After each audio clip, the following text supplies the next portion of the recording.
Parlons des unités dans Blender.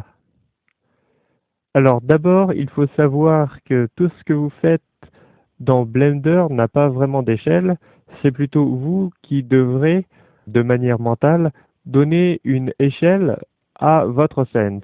Si par exemple vous êtes en train de modéliser une maison, une unité Blender qui fait 1 mètre est une bonne échelle. Si au contraire vous modélisez un insecte, donc un petit insecte, donc du coup une unité qui fait 1 millimètre, c'est pas trop.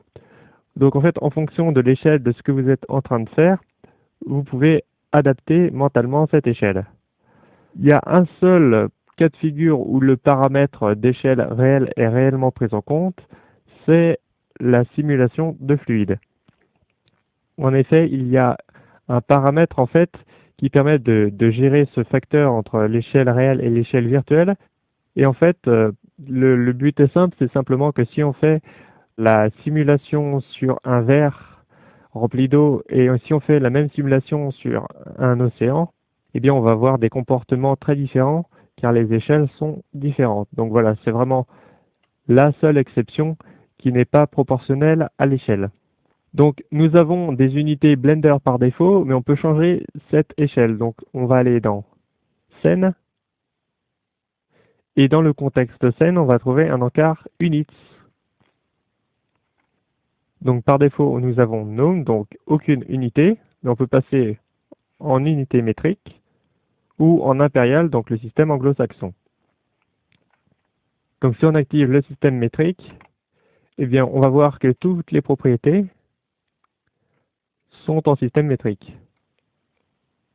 Donc ça peut être intéressant pour les gens qui ont besoin d'avoir une échelle précise par rapport à ce qu'ils sont en train de faire. On peut aussi choisir l'unité des angles. Donc c'est un degré par défaut, mais on peut passer en radian pour les angles. Enfin, scale est le facteur entre l'unité virtuelle et l'unité réelle. En gros, là, on a scale à 1 en unité métrique, ça veut dire qu'une unité Blender sera 1 mètre.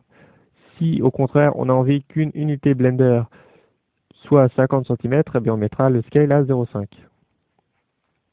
Enfin, on peut séparer les unités avec l'option Separate Units. Donc vous voyez par exemple ici end 1 km. Si j'active Separate Units, il va mettre des chiffres différents à chaque unité différente. Et comme vous le voyez, il adapte automatiquement l'unité. Donc là on est en centimètres, là on est en kilomètres, pour éviter d'afficher des zéros superflus.